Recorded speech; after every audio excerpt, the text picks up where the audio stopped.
Ni bidhaa ya mboga na matunda.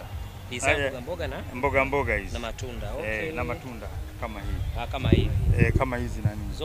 Zote za kwenu. Hadi embe za kwenu zote. Zote za kwetu. Okay. Sasa hizi bidhaa nazo zinasaidia kuongeza kipato cha wakulima. Sawa sawa. Alafu bado inaongeza kipato, yani kwa upande wa lishe inasaidia kwa ajili ya kujenga mili yao. Miezi mingapi hapa ilipo? Hapa ilipo ina miezi mitatu. Huu mwezi ni wa 3. Na inavunwa baada ya muda gani? Ni baada ya miezi mitatu. Na huku nako kama hapo mananasi baada ya muda gani?